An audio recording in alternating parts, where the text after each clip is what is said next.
Assalamu alaikum and good morning everyone.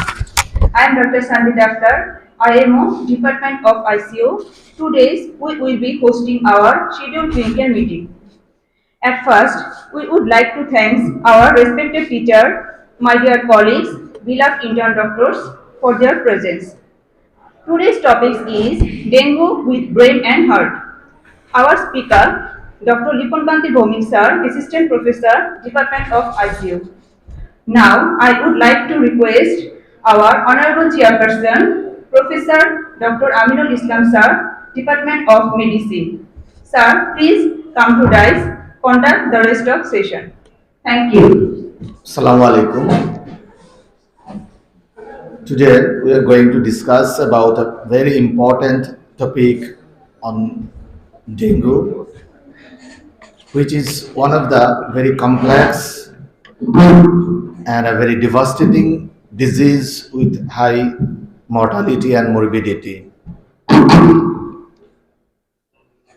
Today, the seminar will be organized by Department of Critical Care Medicine, CBMCB, and today's speaker is our renowned critical care specialist and head of ICU, Dr. Liponkanti Bhomik, one of the efficient doctor in critical care medicine. Now may I request our today's speaker to deliver his presentation, please. Thank you, sir. Good morning, everyone. Good morning, my teachers, dear colleagues, and intern doctors. I would like to present my today's topics, that is the dengue with brain and heart. আমরা প্রথমে এই প্রেজেন্টেশনটা লাগেনি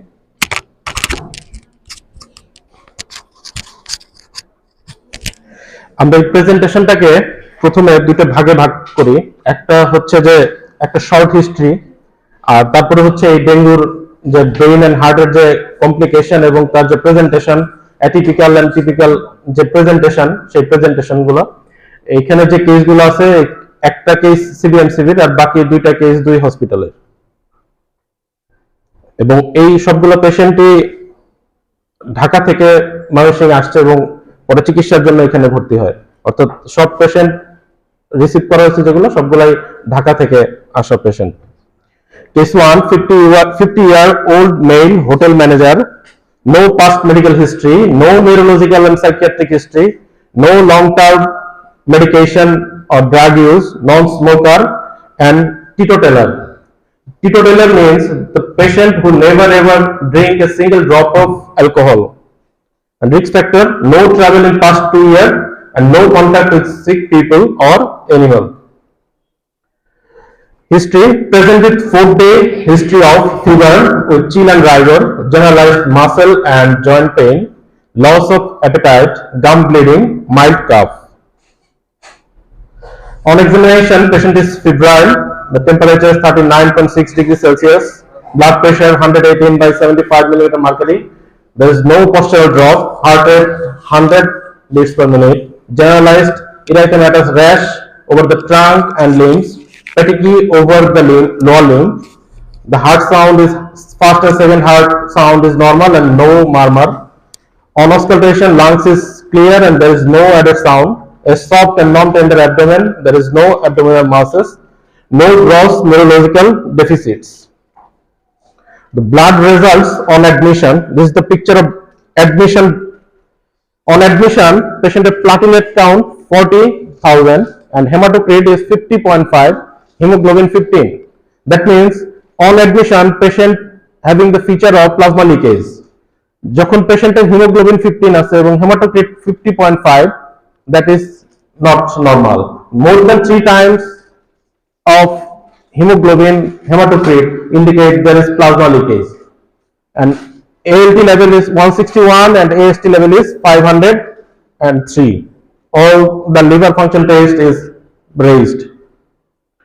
Management, admitted as dengue hemorrhagic fever according to guideline WHO 1997, that is fever, thrombocytopenia, bleeding and plasma leakage. Management was ongoing by IV fluid and symptomatic treatment, noted to be drowsy, disoriented and unable to follow the instruction on day 4 admission. অর্থাৎ পেশেন্টটা ভর্তি হয় আমাদের কাছে day 4 এ, এবং day 4 থেকে day 7 পর্যন্ত আমরা তাকে ডেঙ্গুর যে ক্লাসিক্যাল ডেঙ্গু ম্যানেজমেন্ট বা ডেঙ্গু হেমোরেজিক ফিভারের যে গাইডলাইন আছে সেই অনুযায়ী আমরা তাকে ম্যানেজমেন্ট করি, এবং ম্যানেজমেন্ট করার পরে ডে 8 অফ অ্যাডমিশনে গিয়ে এই পেশেন্টটা ড্রাউজি, ডিসওরিয়েন্টেড এবং unable to follow the instruction, এবং এরপরে পেশেন্টটা ট্রান্সফার হয় টু হাই ডিপেন্ডেন্সি ইউনিটে। Day wise, from day 5 to day 9, the temperature is always raised. WBC count, it started with leukopenia and end with leukocytosis. Hemoglobin started with 15 and end with 16. The platelet count 40,000, then 23,000 on day 6, day 7 32,000, day 8 76, and day 9 136. At the initial day, hematocrit is 50.5, that is the raised. After resuscitation and fluid management, his hematocrit is reduced. On day 8, it became 3 times than hemoglobin. And day 8 the ALT level is 141 and AST level is 449. AST এবং ALT এবং AST দুইটা লেভেলই আস্তে আস্তে reduce করতে থাকে, এবং day 9 এ এটা 139 এবং 382. In HDU, patient is conscious but drowsy, disoriented to time, place and person. There is no cranial neuropathy or cerebellar sign. Muscle power was MRC grade 3 in all 4 limbs. Then hyperreflexia globally and bilateral plantar extensor. Temperature is 38.4 degrees Celsius and blood pressure 130/80 and heart rate 100 beats per minute. এই পেশেন্টটা পাওয়ার পর আমরা আসলে চিন্তা করি যে আসলে এটা কি হবে এখন। আমরা এটা কি একটা ডেঙ্গু এনকেফালোপ্যাথি হিসেবে চিকিৎসা করব, নাকি আমরা এটাকে সিটি স্ক্যান করব, যে ডেঙ্গু যেহেতু প্লাটিলেট কাউন্ট কম ছিল তাকে আমরা তার ব্রেন ইমেজিং করে তার ব্রেনে কোনো হেমোরেজ আছে কিনা এটা এক্সক্লুড করব, নাকি আমরা ব্রেন ইমেজিং করব, লাম্বার পাংচার করব, নাকি আমরা ব্রেন ইমেজিং, লাম্বার পাংচার এবং আইভি অ্যান্টিবায়োটিক দিব, নাকি brain imaging, lumbar puncture, IV antibiotic এবং কনভেনশনাল অ্যান্টিভাইরাল ড্রাগ। আমরা আসলে এই 5টা প্রশ্ন নিয়ে তারপর আস্তে আস্তে সামনের দিকে আগাই। এরপর আমরা প্রথমে যেহেতু এই পেশেন্টের প্লাটিলেট কাউন্ট কম ছিল, আমরা চিন্তা ছিলাম যে তার ইন্টারনাল ব্লিডিং থাকতে পারে, যে কারণে আমরা আগেই তাকে লাম্বার পাংচার করার ডিসিশন নেই নাই, যেহেতু রেজিস্ট আইসিপি থাকার সম্ভাবনা আছে। এই কারণে আমরা প্রথমে তাকে আমরা সিটি স্ক্যান করি। সিটি স্ক্যানে the subtle right temporal loss of grey white matter differentiation, যেটা সবচেয়ে কমন পাওয়া যায় এনকেফালাইটিস এর মধ্যে, এন্ড এমআরআই তে ফিউ ফোকাই, সিটি স্ক্যান করার পরে আমরা আবার পেশেন্টকে এমআরআই করি। There are few foci of non-specific T2 signal prolongation in subcortical and juxtacortical white matter of the right posterior parietal lobe. এরপর আমরা ক্লিনিক্যাল ডায়াগনোসিস হিসেবে বলি এটা dengue encephalitis. Started empirically IV acecloprid 500 mg 8 hourly and IV ceftriaxone 2 gram 12 hourly. এরপর আমরা পেশেন্টের যেহেতু তার ব্রেনে কোনো ইন্টারনাল হেমোরেজ নাই, আমরা তাকে লাম্বার পাংচার করি, এবং লাম্বার পাংচার করার পরে আমরা দেখি সিএসএফ টা ক্লিয়ার এবং কালারলেস, এবং এটাতে ডব্লিউবিসি কাউন্ট অনেক বেশি 5000 পার কিউবিক মিলিমিটার, এবং প্রোটিন রেস্ট 87 গ্রাম পার ডিএল এবং গ্লুকোজ 3.6 মিলিমোল পার লিটার, এবং গ্রাম স্টেইন নো অর্গানিজম। আমাদের এখানে টার্গেট ছিল আসলে এই সিএসএফ এর পিসিআর করা, যেটাকে হার্পিস সিমপ্লেক্স ভাইরাসের ডেঙ্গু, কিন্তু সেটা আমাদের এখানে তো করা সম্ভব হয় না, যে কারণে আমরা এই পর্যন্ত সীমাবদ্ধ থাকি, এবং এরপরে আমরা এটাকে ডায়াগনোসিস করি ডেঙ্গু এনকেফালাইটিস। এবং এই ট্রিটমেন্টটা দেওয়ার পর পেশেন্ট ক্লিনিক্যাল কোর্স হিসেবে the patient remained in ICU for 7 days. Neurological and cognitive status slowly improved over 5 days. Given 3 days ceftriaxone, bacterial culture was negative. Given 5 days IV acecloprid, discharged well and stable, and day 12 admission and no neurocognitive sequelae. এরপরে প্রশ্ন আসতে পারে, what are the common manifestation of dengue encephalopathy? What are the risk factors of dengue encephalopathy? What are the diagnostic modalities that can be used? Are the outcome favorable? Are this specific management consideration?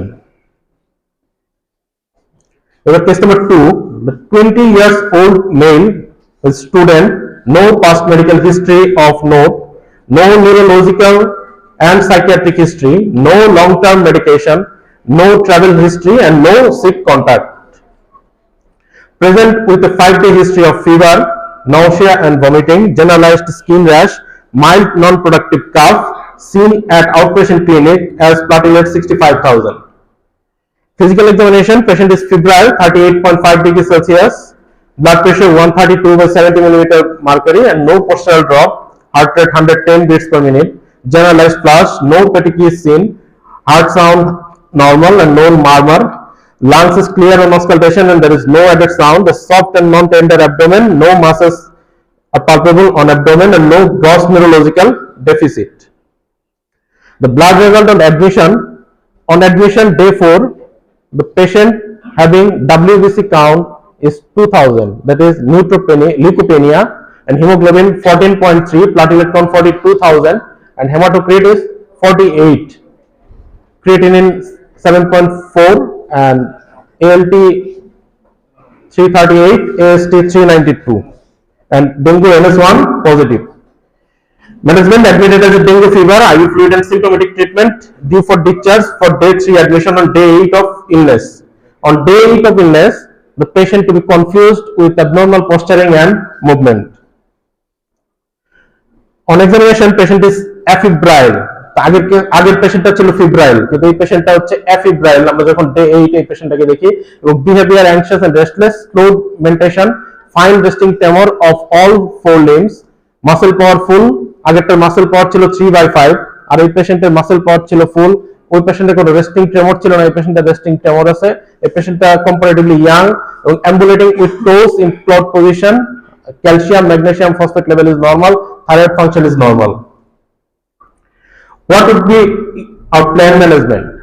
আমাদের plan management আগের মতোই ছিল যে আমরা কি করব, কিন্তু এই পেশেন্টটা যেহেতু আমাদের কোনো প্লাটেলেট কাউন্ট মোর দ্যান 50,000, এই কারণে আমাদের ইন্টারনাল ব্লিডিং এর চান্সটা কম ছিল, যে কারণে আমরা আসলে এই পেশেন্টকে ইন্টারভেনশনস, লাম্বার পাংচার এবং এমআরআই, সিটি স্ক্যান, ইমেজিং কোনোটাই আমরা করি না, এটাকে আমরা অবজারভেশন করছি। অবজারভেশনের ক্ষেত্রে এই পেশেন্টটাকে আমরা decision made not for further investigation, lumbar puncture আর neuro imaging, was full waiting, full neurocognitive recovery was within 48 hours and patient discharged well and stable and no neurological sequelae. এই পেশেন্টের ক্ষেত্রে আমাদের ডায়াগনোসিস ছিল ডেঙ্গু এনকেফালোপ্যাথি। আগের পেশেন্টের diagnosis ছিল dengue encephalitis and এই পেশেন্টের ডায়াগনোসিস হচ্ছে dengue encephalopathy. What are the difference? Neurological manifestation of dengue infection, there is direct neurotropic effect on dengue fever. There is encephalitis, meningitis, myositis and rhabdomyolysis and myelitis. Systemic complication of dengue infection is encephalopathy, intracranial bleeding and stroke, and post-infective inflammatory effect is acute demyelinating encephalitis, encephalomyelitis and Guillain-Barré syndrome and mononeuropathies. Dengue encephalitis versus dengue encephalopathy. Encephalitis, there is histological evidence of inflammation of the brain parenchyma associated with fever, headache and reduced consciousness and or seizure. প্রথম কেসটার ক্ষেত্রে আমাদের fever ছিল, তার reduced consciousness level ছিল এবং এনকেফালাইটিসে আমরা যে city scan করি সেই সিটি স্ক্যানের মধ্যে ছিল এবং এমআরআই তে দুইটাতেই তার ফাইন্ডিংস ছিল। এবং দ্বিতীয় কেসটাতে আমরা শুধু ক্লিনিক্যাল সিনড্রোমের মধ্যে দেখেছি তার কনসাসনেস লেভেলটা একটু রিডিউস এবং তার ইটিওলজিটা ডেঙ্গু পজিটিভ ছিল, কিন্তু তার সিটি স্ক্যান এবং এমআরআই আমরা করি নাই, যে কারণে এবং পেশেন্ট এমনিতে ইমপ্রুভ করছে, সে কারণে আমরা এটা ডায়াগনোসিসটা করেছিলাম dengue encephalopathy. The dengue encephalopathy postulated mechanism, that is encephalitis and non-encephalitic dengue induced liver failure and hepatic encephalopathy.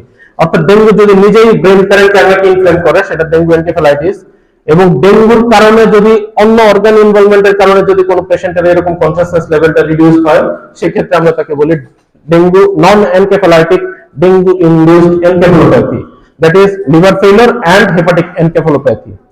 This may be due to cerebral hypoperfusion due to shock, may be due to cerebral edema due to plasma leakage, due to metabolic disturbance, especially hyponatremia, and intracranial hemorrhage due to bleeding dysplasia. The dengue encephalitis clinical feature, dengue encephalitis যাদের আছে, যত study আছে সবগুলো স্টাডির মধ্যে দেখা যাচ্ছে 100% fever and reduced consciousness level আছে। এই দুইটা ক্রাইটেরিয়া সবার 100% fever and reduced consciousness level সবগুলো স্টাডির মধ্যে, অর্থাৎ ডেঙ্গু এনকেফালাইটিস যাদের আছে তাদের সবারই ফিভার এবং রিডিউসড কনসাসনেস লেভেল আছে। A rarer manifestation of dengue encephalitis, that is seizure, 50% dengue encephalitis present with epilepsy partial discontinua as well as secondarily generalized seizure. 11.1% had seizure with dengue encephalitis in Jamaica. 43.5% Thai children neuroscience in dengue has seizure in Thailand. আর যদি আমরা easy করি 20টা পেশেন্টের মধ্যে 11টা patient easy অ্যাবনরমালিটি দেখায়, সেটা delta and theta wave, যাদের মধ্যে 5 জনের সিজার আছে। The dengue encephalitis national history 3টা স্টাডি আছে, 3টা স্টাডিতেই দেখা যাচ্ছে এভারেজ 4 and 5 ডেজ এর ক্ষেত্রে গিয়ে আমাদের এই একটা স্টাডিতে ডে 5 এ, একটা স্টাডিতে ডে 7 এ এবং আরেকটা স্টাডিতে ডে 4 এ গিয়ে পিক হয় এই ডেঙ্গু এনকেফালাইটিসের।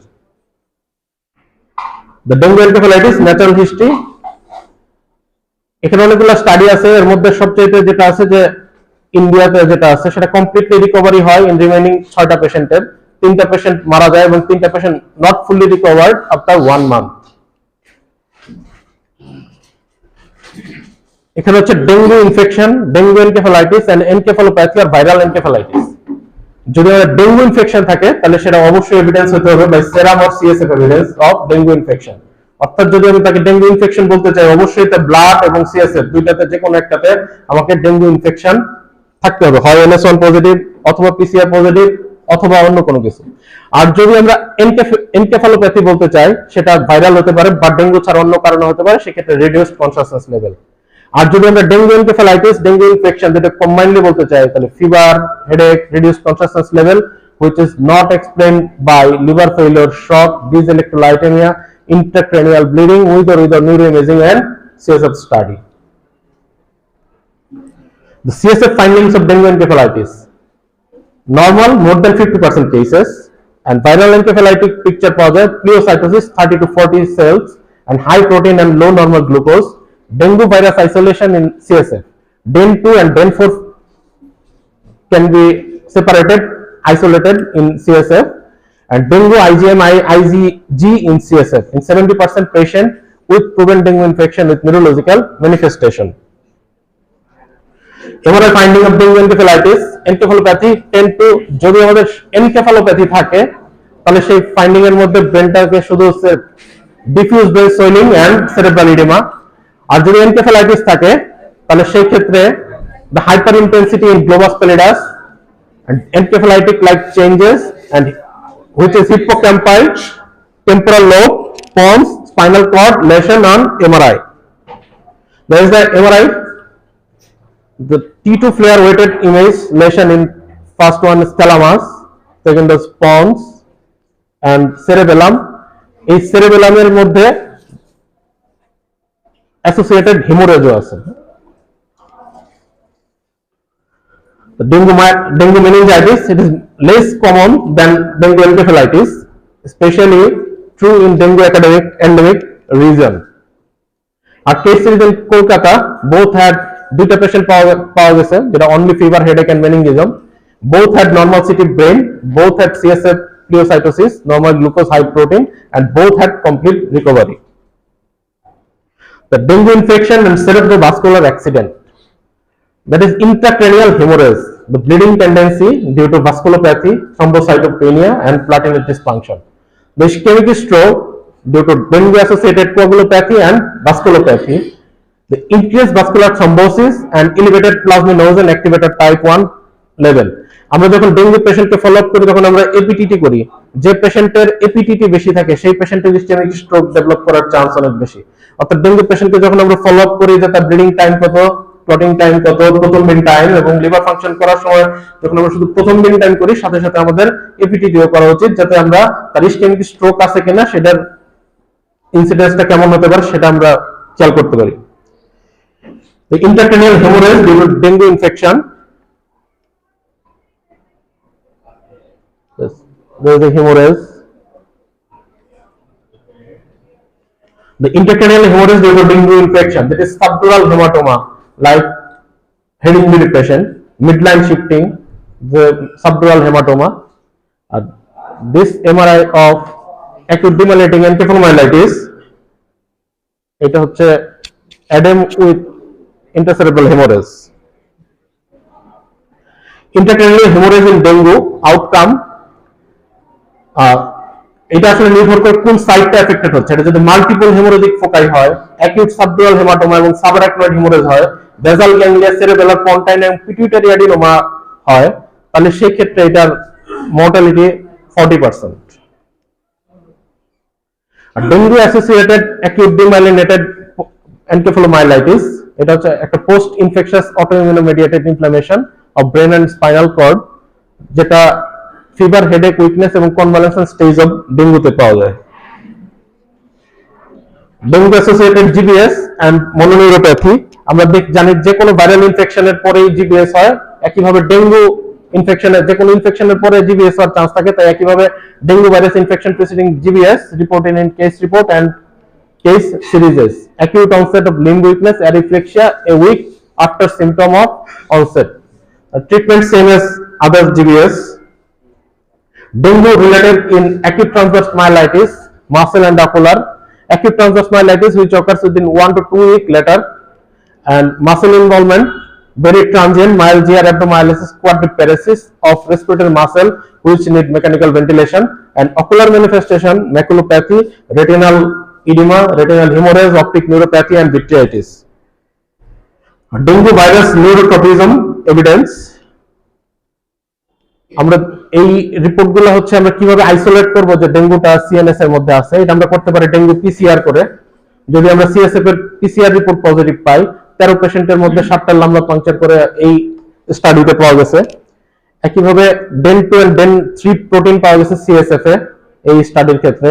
এই স্টাডির ক্ষেত্রে 99.99% similarity den 4 serum and CSF এর। আর কমার্শিয়ালি এটা একটা প্যান কি ডেঙ্গু আর্লি কিট পাওয়া যায়, সেটাতে আমরা সিএসএফ স্টাডি করলে সেটা পেতে পারি।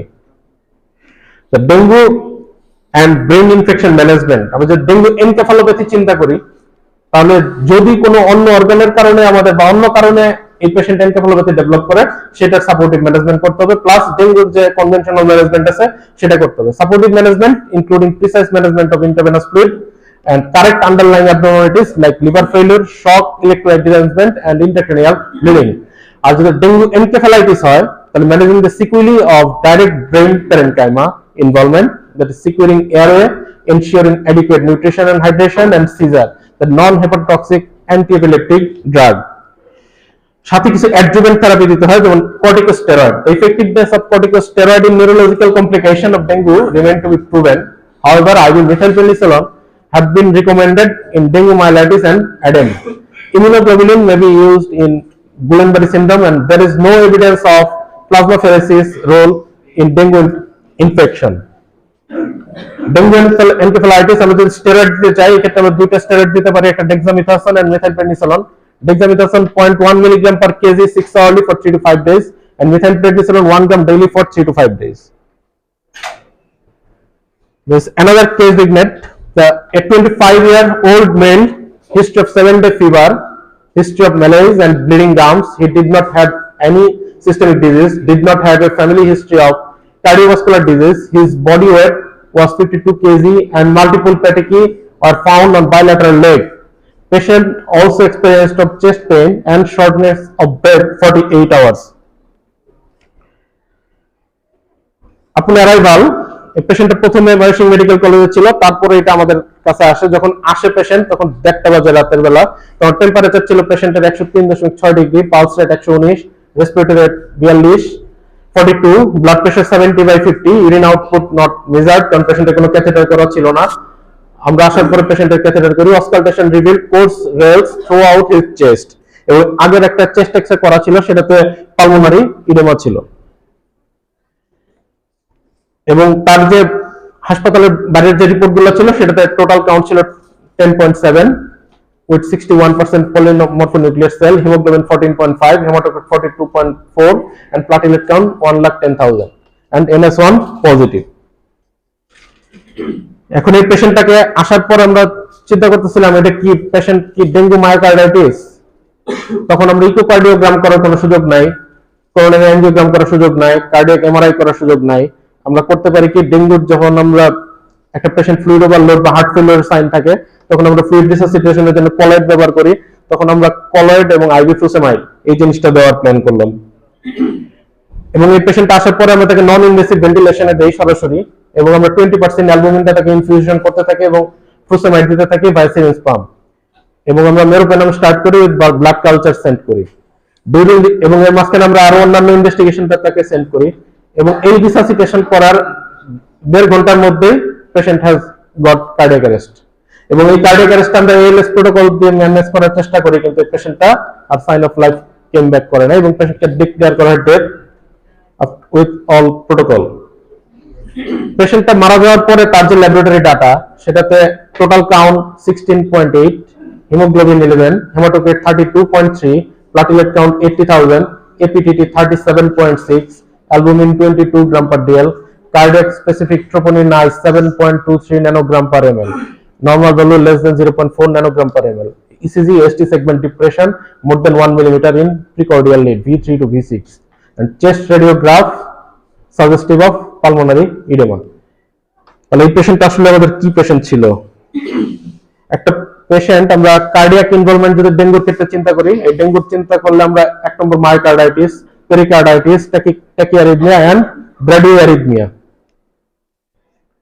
এটা অ্যালগোরিদম যদি ডেঙ্গু কনফার্ম ও সাসপেক্টেড হয়, পেশেন্ট যদি কোনো কার্ডিয়াক সিম্পটমের কথা বলে, যেমন chest pain, palpitation, irregularities of pulse, hypotension, pulmonary oedema and feature of shock, যে পেশেন্ট 48 ঘন্টা যাবত বলতেছিল তার শ্বাসকষ্ট হচ্ছে এবং তার চেস্ট পেইন হচ্ছে, তার মানে তার ফিচার অফ এবং শক বিপি ছিল তার 70/50, তার পালমোনারি এডিমা ছিল, সেই পেশেন্টটা আমরা রিসিভ করি 48 ঘন্টা পরে, এবং ওই পেশেন্টের কোনো ইসিজি করা ছিল না, ওই পেশেন্টটা ডেঙ্গু শক সিনড্রোম হিসেবে ম্যানেজমেন্ট হচ্ছিল, এবং এই পেশেন্টের ইসিজিটা অ্যাবনরমাল ছিল, ডিপ্রেশন ছিল।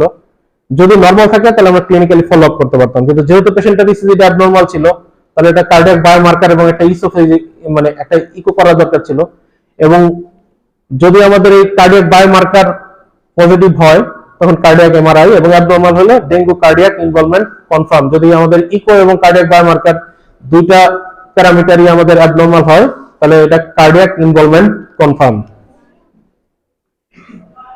The European Society of Cardiology in 2023 consensus statement, the presence of at least one clinical and one diagnostic criteria for the diagnosis of clinically suspected myocarditis. The clinical criteria among new onset of or worsening dyspnea, palpitation and or unexplained shock, যার মধ্যে 3টাই পেশেন্টের ছিল, একটা dyspnoea, palpitation and or unexplained shock, এবং diagnostic ক্রাইটেরিয়ার মধ্যে ECG তে যদি কোনো চেঞ্জ থাকে, তার রেস্ট কোনো কার্ডিয়াক বায়োমার্কার থাকে, ফাংশনাল এন্ড স্ট্রাকচারাল অ্যাবনরমালিটি থাকে on cardiac imaging and tissue characterisation on cardiac magnetic CMR imaging, and in absence of known coronary artery disease and other cardiac or extra cardiac causes for the symptom. অর্থাৎ পেশেন্টের age ছিল 25 years, তাই তার আগের কোনো coronary artery ডিজিজের history ছিল না এবং অন্য কোনো কজ ছিল না। এই পেশেন্টটা একটা sudden onset, new onset and originating dyspnoea, palpitation and unexplained shock ছিল, তার ইসিজি টেস্টে ডিপ্রেশন ছিল এবং কার্ডিয়াক বায়োমার্কার রেস ছিল, যদি আমরা তার ইকো এবং এমআরআই করতে পারি নাই, তারপরে সবকটা ফিচার মিলে আমাদের এই ডেঙ্গু মায়োকার্ডাইটিসের সাথে। ম্যানেজমেন্ট ইস্যু, ম্যানেজমেন্ট ডেঙ্গু ইনফেকশনের যে ম্যানেজমেন্ট আছে সেটা সবই সেম ম্যানেজমেন্ট হবে, and fluid resuscitation aiming to give just sufficient IV fluid therapy to maintain adequate tissue perfusion. There has been no evidence to support the use of antiviral and immunomodulatory treatments such as beta interferon, corticosteroid and IV immunoglobulin for dengue myocarditis. Judicious fluid replacement with constant regular reassessment of hyperdynamic status is needed for the patient with myocardial dysfunction in order to prevent fluid overload and its complication. অর্থাৎ এই পেশেন্টটাকে আমরা ডেঙ্গুর management করব, কিন্তু করতে করতে যেন আমরা ফ্লুইড ওভারলোড না করি সেটার জন্য সবসময় খেয়াল রাখতে হবে। আর মায়োকার্ডিয়াল ডিসফাংশন যেটা থাকবে সেটা আমরা ট্রিট করব ইকো করার পরে। যদি পেশেন্টের দেখি আমরা সিস্টোলিক ডিসফাংশন আছে, যদি সিস্টোলিক ডিসফাংশন থাকে তাহলে আমরা ডোপামিন এবং ডোবুটামিন অথবা কম্বিনেশন ব্যবহার করতে পারি, আর যদি ডায়াস্টোলিক ডিসফাংশন থাকে তাহলে আমরা মিলরিনন ব্যবহার করতে পারি। আর in patient with heart failure, fluid should be computed 50 to 75% of maintenance. আমাদের একটা ডেঙ্গুর যে একটা লোডিং ফ্লুইড ম্যানেজমেন্ট আছে, অর্থাৎ একটা পেশেন্ট শকে থাকার পর আমরা প্রথম ইনিশিয়াল যে 40 ml per kg per hour দিয়ে শুরু করি সেটা আমরা স্ট্যাটটাকে দিব, কিন্তু যখন আমরা মেইনটেনেন্স ফ্লুইডটা হবে, যদি কোনো পেশেন্টের মেইনটেনেন্স ফ্লুইড আসে 100 ml per hour, সেই পেশেন্টের ক্ষেত্রে আমরা ফ্লুইড দিব 50 ml per hour. Maintenance depending on the degree of the heart failure. In patient with decompensated shock due to hypovolemia but with heart failure, the recommended fluid bolus should be followed. At any point, fluid overload is considered. Furosemide should be considered when systolic blood pressure is stable. If dengue syndrome is complicated by myocarditis in convalescent phase, bed rest is recommended. In addition, physical activity is restricted anywhere from 2 to 4 weeks up to 6 months depending on severity of the myocarditis. এই পেশেন্টটার আমরা কতদিন bed rest হবে সেটা depend করবে আমাদের ইকোর উপরে। যদি সেটাতে দেখা যায় যে তার ফাংশনাল অ্যাবিলিটি অনেক বেশি কমে গেছে, সেটা 2 to 4 weeks to 6 months পর্যন্ত আমাদের সিভিয়ারিটি থাকে, তাহলে আমরা 2 to 4 weeks to 6 months পর্যন্ত তার ফিজিক্যাল অ্যাক্টিভিটিটাকে আমরা রেস্ট্রিকশন করতে পারি। Thank you.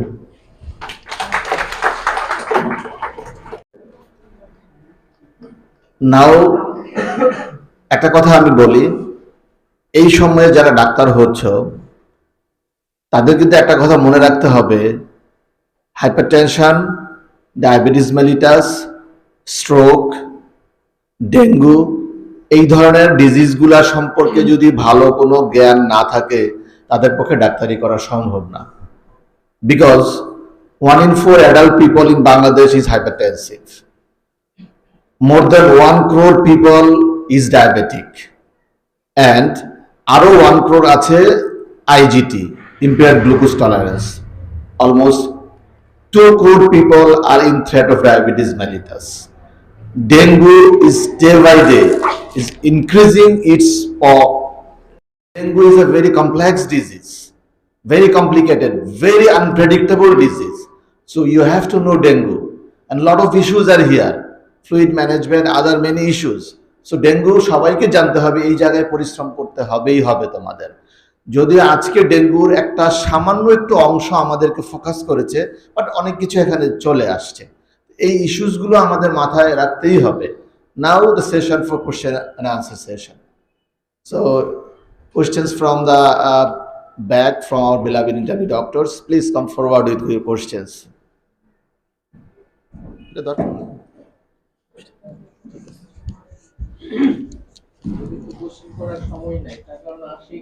লিপনকে ধন্যবাদ। খুব কঠিন একটা সাবজেক্ট সে আলোচনা করছে, সুন্দরভাবে চেষ্টা করছে, কিন্তু টার্মগুলো অনেক জটিল, যে আসলে অর্ডিনারি না, সাধারণত একটু ব্যতিক্রম ধরে। তা আমার কথা হচ্ছে যে ময়মনসিংহ মেডিকেল কলেজে ডেঙ্গু ওয়ার্ড চালু করছে, তো তাদের চিকিৎসা লাইনের প্ল্যানটা কি? এখানে যেমন তুমি যে ম্যানেজমেন্টটা দিচ্ছ, ফিভার, তারপরে সিজার, কনভালশন যাদের হয়, তারপরে হচ্ছে হেডেক, এদের মানে বেসিক ম্যানেজমেন্ট মানে কিভাবে কমছে এই জিনিসটা আসলে তুমি জাস্ট দিচ্ছ, কিন্তু ওই ইন্টারভিউ হয়তো বুঝবেই না। মনে করো 103 ডিগ্রি জ্বর একটা পেশেন্টের, সিভিয়ার কনভালশন হয়েছে, তুমি কি ওষুধ দিচ্ছ? এরপর হচ্ছে তোমার রেস্টলেস, হেডেক, এগুলা জাস্ট ওরা জানেই না। এই জিনিসগুলো আরো সুন্দর করে ফ্লো দিলে ওরা একটু বুঝতো, আর টার্মগুলো আসলে একটু জটিল, বুঝছো? আমি একটু জানতে চাচ্ছি ময়মনসিংহ মেডিকেল কলেজে যদি আউটলাইনটা তুমি উল্লেখ করতা, যে তারা আমরা প্রতিটা রোগী এইখানে আসলেও দেখা গেছে অনেক সময় বলি যে একটা ডেঙ্গু ওয়ার্ড চালু করছে স্পেশাল, যে তাদের চিকিৎসা লাইনটা কি। আর আমাদের এটা হচ্ছে তোমার বেসিক কমপ্লিকেটেড একটা তুমি লাইনে দিছো, দেখা গেছে ব্রেন এবং হার্ট দুইটাতে যদি অ্যাটাক করে তখন তোমার এই প্ল্যানটা, আর সাধারণ সিম্পল প্ল্যানটা কি ওইটা যদি একটু বলতো তাহলে মনে হয় আমাদের সাধারণ ডাক্তাররা উপকৃত হতো। ধন্যবাদ। Thank you sir. আসলে আমার কাছে যখন পেশেন্ট আসে সবগুলো আসলে কমপ্লিকেটেড, আমি তো সিম্পল পেশেন্ট তো আমার পর্যন্ত আসে না, যে কারণে আমি যে পেশেন্টটা ডিল করি হয় এনকেফালাইটিস না হলে মায়োকার্ডাইটিস। এই কারণে আমি সিম্পল পেশেন্ট গুলার কেস তো প্রেজেন্ট করার মতো ছিল না এখানে। আর সিম্পল কেসের ক্ষেত্রে ডেঙ্গুর যেটা মেইন ম্যানেজমেন্ট সেটা হচ্ছে adequate hydration and fluid management. আমি তো ফ্লুইড ম্যানেজমেন্টের কথা চিন্তা করি, যদি কোনো পেশেন্ট আসে যার কোনো শক নাই, কোনো ওয়ার্নিং সাইন নাই। ডেঙ্গু 3 ভাবে ভাগ করা হয়, একটা মানে ক্লাসিক্যাল ডেঙ্গু, একটা হচ্ছে সিম্পটোমেটিক উইথ ওয়ার্নিং সাইন, আর একটা ক্লাসিক বি, আর একটা সি ক্যাটাগরি মানে হচ্ছে সিভিয়ার। আমরা যদি একদম সিম্পল ডেঙ্গু, যেটা 90% পেশেন্টকে আমরা বাসায় ট্রিটমেন্ট করতে পারি, যদি কোনো পেশেন্টের ওয়ার্নিং সাইন হয় তখন সেটা আমরা হাসপাতালে অ্যাডমিশন করব। এই হাসপাতালে অ্যাডমিশন ক্রাইটেরিয়াটা যদি আমরা ঠিক করতে না পারি তাহলে এই হাসপাতালটা ওয়ার্কলোডটা অনেক বেড়ে যায়। তো হাসপাতালে জানার জন্য সবচেয়ে বেশি যে জিনিসটা জানা জরুরি যে ডেঙ্গু যে পেশেন্টকে আমরা কোন পেশেন্টটাকে আমরা অ্যাডভাইস করবো যে হসপিটালাইজেশনের 1 নম্বর ক্রাইটেরিয়া যদি পেশেন্টের এরকম একটা ফিভার থাকে, হাই গ্রেড ফিভার উইথ তার অ্যাবডোমিনাল পেইন, তার ভমিটিং মোর দেন 3 টাইমস, তার loose motion more than 3 times, uncontrol hypertension, uncontrol diabetes, ischaemic heart disease, CKD, CLD, যদি এই কয়েকটা কন্ডিশন থাকে এইগুলোকে বলা হয় ডেঙ্গু উইথ ওয়ার্নিং সাইন। যদি এই ওয়ার্নিং সাইন গুলো থাকে সেই ক্ষেত্রে আমরা পেশেন্টকে অ্যাডভাইস করব হসপিটাল অ্যাডমিশন। এছাড়া বাকি কোনো পেশেন্ট শুধুমাত্র প্লাটিলেটের count not a indication of hospital admission, বরঞ্চ হসপিটাল অ্যাডমিশনের ক্রাইটেরিয়া হচ্ছে হেমাটোক্রিট। যদি কোনো পেশেন্টের হেমাটোক্রিট দেখা যায় more than 3 times of haemoglobin, তাহলে পেশেন্টকে হসপিটাল অ্যাডমিশন করতে হবে। তাহলে বুঝতে হবে পেশেন্টকে আমার আইভি ফ্লুইড রিসাসিটেশন এবং ওরাল ফ্লুইড দিতে হবে। মানে আমাদের প্রথম ক্রাইটেরিয়া হচ্ছে যে আমরা যদি পেশেন্টকে প্রতিদিন সিবিসি করাই, আমাদের সিবিসি করার উদ্দেশ্য থাকে বেশিরভাগ ডাক্তারদের যে প্লাটিলেট কাউন্ট কত, আসলে প্লাটিলেট কাউন্ট না, আমাদের দেখার উদ্দেশ্য ছিল হেমাটোক্রিট। প্লাটিলেট কাউন্ট যতক্ষণ পর্যন্ত না লেস দেন 50,000 হয়, এবং 50,000 হলে যে তার ব্লিডিং হবে তাও না, যদি কোনো পেশেন্টের প্লাটিলেট কাউন্ট লেস দেন 10,000 হয় তাহলে more prone to develop internal bleeding. এবং এই মোর লেস দেন 10,000 এর ক্ষেত্রেও বলা আছে আমরা কাদেরকে প্লাটিলেট ট্রান্সফিউশন করব, তাদেরকে প্লাটিলেট ট্রান্সফিউশন করব যাদেরকে আমরা একটা অপারেটিভ প্রসিডিউর করতে চাই, অথবা যাদের প্রেগন্যান্সি আছে, 3rd ট্রাইমেস্টার প্রেগন্যান্সি, অথবা কোনো অ্যাক্টিভ কোনো ব্লিডিং আছে, অথবা কোনো আমরা তাকে সার্জিক্যাল ইন্টারভেনশন করতে চাই, তাদের ক্ষেত্রেই শুধুমাত্র প্লাটিলেটটা আমার ট্রান্সফিউশনের ইন্ডিকেশন। আর যদি আমরা কোনো ফ্লুইড ম্যানেজমেন্টের জন্য বলি, যে আমরা কোনো পেশেন্টকে যদি ফ্লুইড দিতে চাই, যদি এই পেশেন্টটা শুধু ডেঙ্গু হয়, তার অন্য কোনো কিছু সমস্যা নাই, শুধু ডেঙ্গু পজিটিভ এবং তার টেম্পারেচার আছে, তাহলে আমরা এই পেশেন্টকে প্রতিদিন উনি যে খাবার খায় সেই স্বাভাবিক খাবার খাবে, সাথে 6 থেকে 8 গ্লাস, অর্থাৎ একটা গ্লাসে যদি 200 ml করে থাকে 6 থেকে 8 গ্লাস, অর্থাৎ প্রায় সারাদিনে 1 লিটার থেকে 1200 ml এক্সট্রা ফ্লুইড ইনটেক করবে। এক্সট্রা ফ্লুইড হচ্ছে সেটা শুধু প্লেন ওয়াটার হইলে হবে না, এটা electrolyte containing or juice, fruit এগুলো হইতে হবে। কারণ শুধু পানির মধ্যে কোনো ইলেকট্রোলাইট বন্য কোনো থাকে না, যে কারণে বলা হয় যে হয় খাবার স্যালাইন হতে পারে, বা ডাব ওয়াটার, বা জুস, এটা হতে পারে। যদি কোনো পেশেন্টের ডেঙ্গু থাকে, কোনো সিমটম নাই, অন্য কোনো সিমটম নাই, তার ক্লাসিক্যাল ডেঙ্গু সিনড্রোম, শুধু পেইন, ফিভার এন্ড এটা, সে পেশেন্ট বাসায় থাকবে এবং প্রতিদিন 6 থেকে 8 গ্লাস এক্সট্রা ফ্লুইড ইনটেক করবে। এরপরে যদি এই পেশেন্টটা এই ওয়ার্নিং সাইন নিয়ে হাসপাতালে আসে, তারপরে কি হবে? যদি পেশেন্টের আর্লি সাইন, যেটা দিয়ে আমরা বুঝতে পারি যে পেশেন্ট ইমপেন্ডিং শক, সেটা হচ্ছে যদি কারোর পালস প্রেশারটা ন্যারো হয়ে যায়।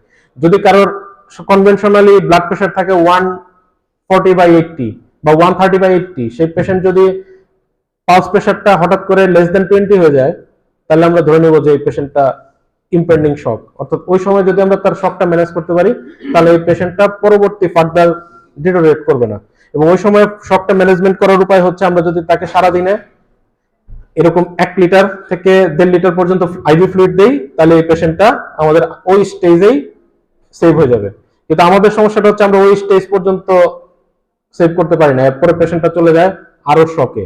যখন ওই শকে আসে তখন আমরা আসলে ওইভাবে ফ্লুইডটা দিতে পারি না। যে জায়গায় ফ্লুইড দেওয়ার কথা ছিল আমাদের 20 ml per kg per hour, সেখানে আমরা দিচ্ছি হয়তো 10 ড্রপ পার মিনিট।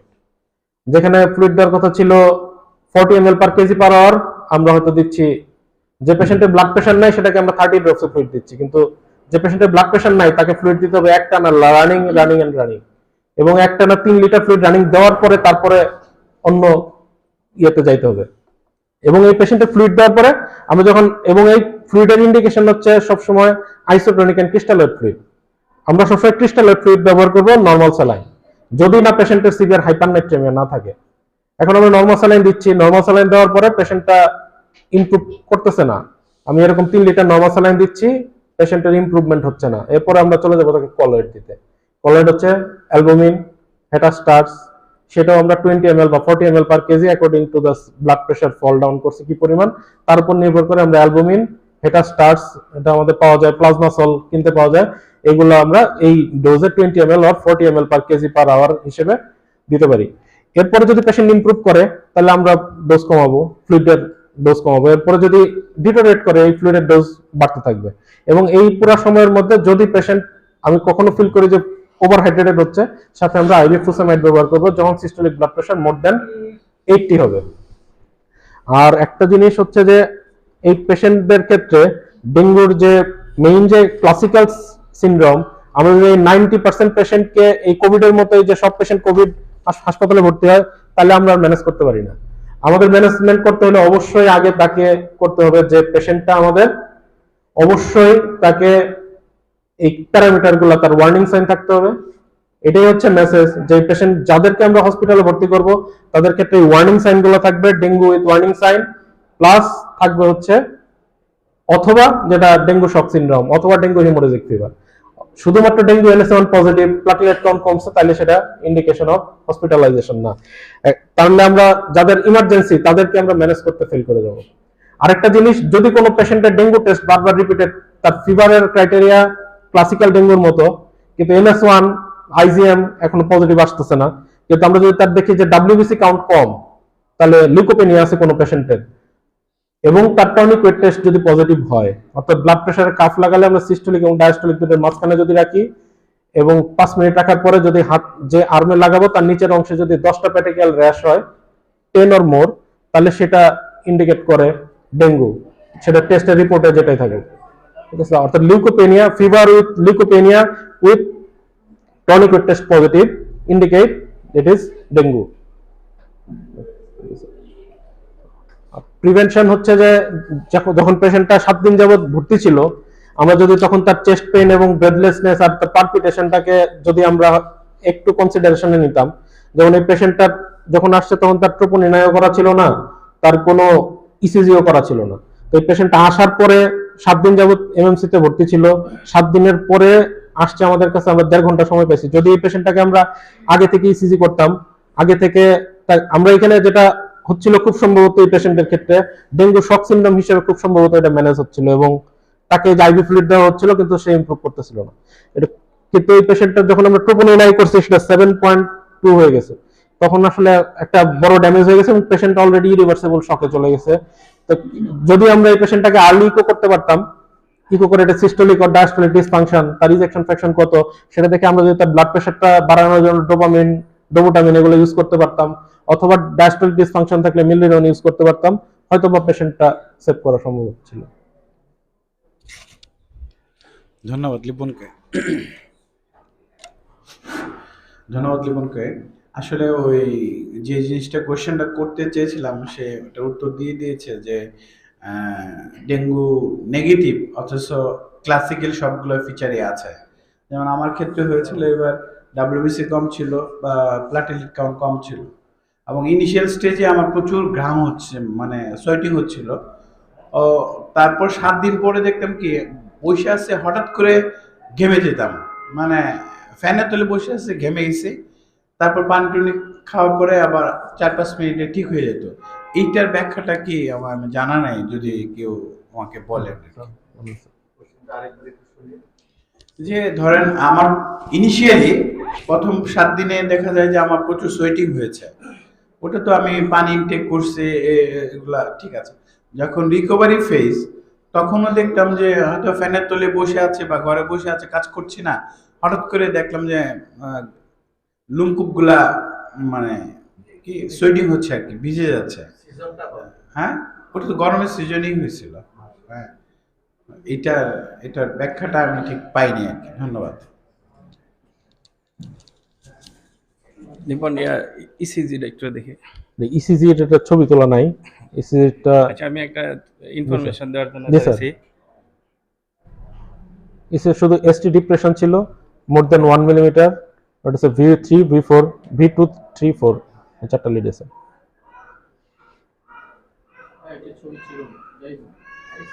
না না, একটা ছবি আছে।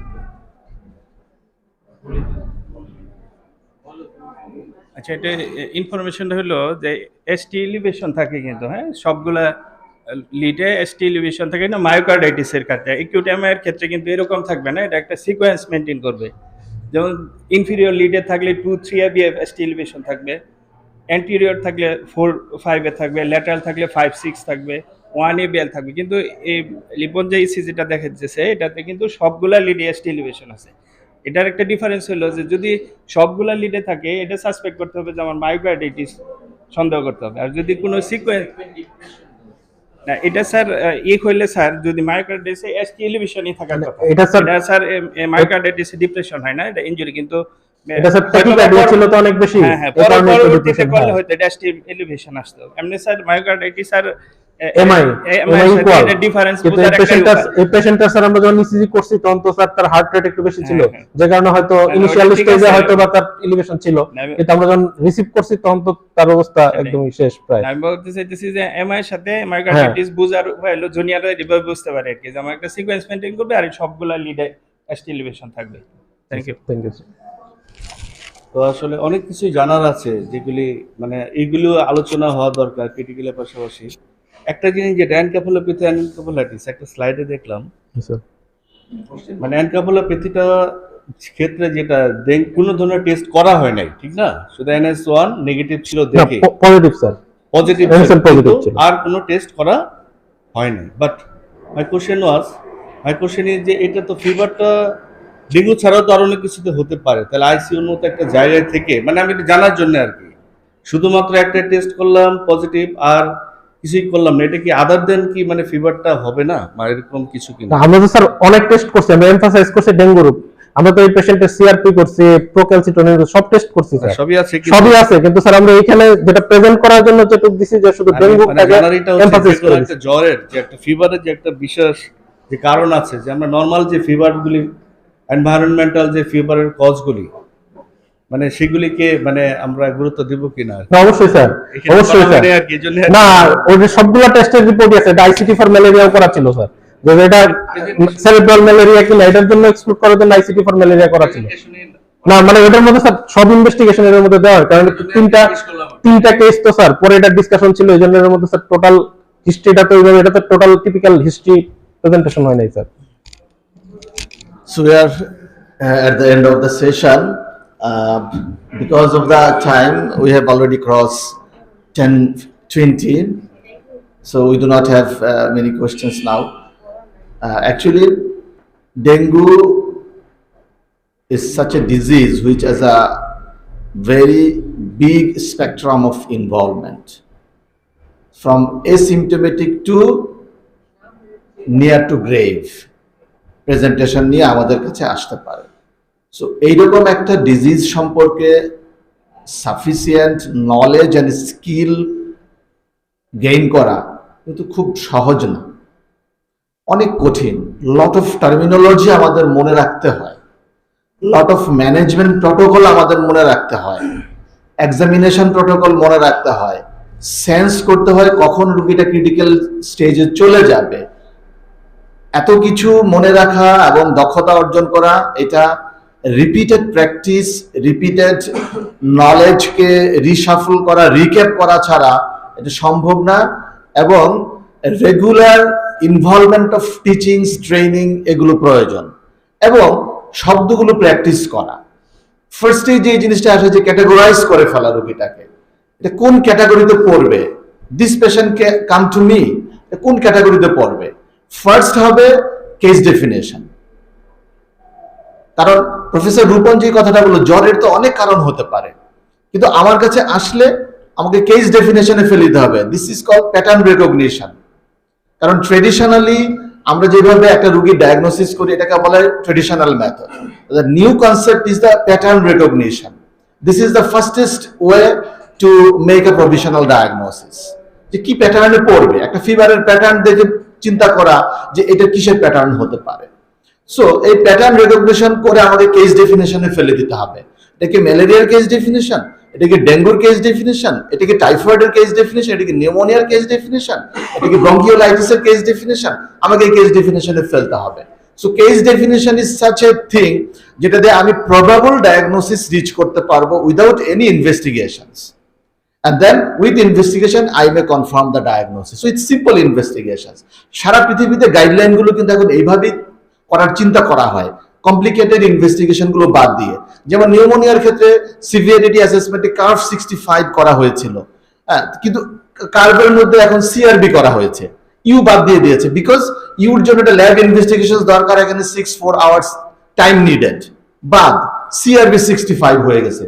জাস্ট ক্লিনিক্যাল প্যারামিটারস এর উপরে ডায়াগনোসিসটা সিভিয়ারিটি অ্যাসেসমেন্ট করে তাকে আইসিইউতে পাঠাবে না বাসায় পাঠিয়ে দেবে না ওয়ার্ডে পাঠাবে না অবজারভেশনে রাখবে, ডিসিশন মেক হয়ে যাচ্ছে। তো এই যে জিনিসগুলো আমাদের দক্ষতা অর্জন করতে হবে। আমি কন্টিনিউয়াসলি এমফেসিস করি আমার ওয়ার্ড ডক্টরদেরকে যে তোমরা ডেঙ্গু ওয়ার্নিং সাইনগুলো মনে রাখো, বিকজ ওয়ার্নিং সাইন্স গুলো হলো entry point and exit point. Exit কেন? তুমি তাকে বাসায় পাঠিয়ে দিবা কিনা, ওয়ার্নিং সাইন নাই, বাসায় পাঠিয়ে দিলাম। ওয়ার্নিং সাইন আছে, this is the entry point for the hospital, and further plus minus warning সাইনের সাথে কি আমার জেনারেল ওয়ার্ডে থাকবে নাকি হাই ডিপেন্ডেন্সি থাকবে নাকি ডাইরেক্টলি আইসিইউতে চলে যাবে। এটা যদি আমরা করতে না পারি, we cannot save life. And another important thing is fluid management. Improper fluid and over use of fluid is detrimental and it brings mortality to us.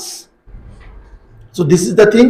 এবং আমি আমাদের শ্রদ্ধেয় ডিরেক্টর স্যারকে অনুরোধ করব যে ডেঙ্গু নিয়ে আমাদের একটা ডে লং ওয়ার্কশপ করা সম্ভব যদি আমাদের সুযোগ থাকে। We may organise in coming dengue সিজনে যখন আসবে, আমরা তার কিছু আগে আমরা এরকম একটা সেশন করতে পারি কিনা, এটা আমাদের 1-2 মাস আগে থেকেই চিন্তা করতে হবে। যেটা ডেঙ্গু নিয়ে আমাদের আসলেই অনেক ভালো জানতে হবে, এছাড়া আমরা লাইফ সেভ করতে পারবো না, আমরাও বিপদে পড়তে পারি। উই আর ইন ডেঞ্জার, কিন্তু এখন আর ঢাকাতে ডেঙ্গু নাই, সারা বাংলাদেশে ছড়িয়ে গেছে। এখন আমরা গ্রাম থেকেও ডেঙ্গু রোগী পাচ্ছি। সো ডেঙ্গু আমাদের জানতেই হবে, এটা কোনো আচ্ছা। তার আগে আমি ছোট একটা শেষ করার আগে ছোট অ্যানাউন্সমেন্ট করে দিচ্ছি যে আমাদের আগামী 2টো সেমিনার হবে, একটা বিহেভিয়ারাল সায়েন্স আর একটা হলো সিএমই দিয়ে শেষ হবে। বিহেভিয়ারাল সায়েন্সের উপরে আমাদের সাইকিয়াট্রির প্রফেসর ডক্টর পাঠান এগ্রি করেছে, সে বিহেভিয়ারাল সায়েন্সের উপরে টক করবে আগামী সেশনে, যেটা সম্ভবত 24 তারিখ না 26 তারিখ পরে, 24 তারিখ। অ্যান্ড লাস্ট সেমিনারটা করবে আমাদের অ্যাসোসিয়েট প্রফেসর পিডিয়াট্রিক্সের ডক্টর কামরুজ্জামান, সিএমই করবে, একটা টপিক এখনো নির্ধারণ হয় নাই কি নিয়ে করবে। সো আমি একদম শেষের পর্যায়ে আমি আজকের যে স্পিকার অনেক সুন্দর করে ক্রিটিক্যাল কেয়ার ডিপার্টমেন্টের পক্ষ থেকে যেভাবে সুন্দর করে আমাদের কাছে কেসগুলো প্রেজেন্ট করলেন, this is one of the part of dengue management. যত এফিশিয়েন্টলি আমরা এটা ম্যানেজ করতে পারবো তত এফিশিয়েন্টলি লাইফ সেভ হবে। তবে একটা কথা, আমরা যারা আইসিইউতে পাঠাবো আমাদেরকে কিন্তু এমন একটা টাইমে পাঠাতে হবে যে সময়টা রিকভারেবল। এটাকে বলা হয় যে রিজার্ভ অফ দ্য পেশেন্ট। রিজার্ভটা কি? যে আমাদের বডি আসলে ওষুধ কি করে, ওষুধ কিন্তু আমার বডিকে বুস্ট আপ করে না, বডির যে রিজার্ভ আছে সেই রিজার্ভটাকে মেনটেন করে বডি নিজে সেটাকে ফাইট করে সে কামব্যাক করে। জাস্ট এই জিনিসটাকে সাস্টেইন করে দেয় ওষুধ, মেনটেন করে দেয় ওষুধ। এখন এই রিজার্ভ না থাকলে কিন্তু আমি রিকভার হতে পারবো না। রিজার্ভ থাকতে থাকতে যেন আমরা রেফার করি আইসিইউতে, লাস্ট মোমেন্টে রেফার করে কিন্তু লাভ নাই। যে একটা আইসিইউ চিকিৎসা পাইলো, এই স্যাটিসফ্যাকশন দিয়ে লাইফ সেভ হবে না। So thank you very much, thank you for patience sharing. অসংখ্য ধন্যবাদ সবাইকে।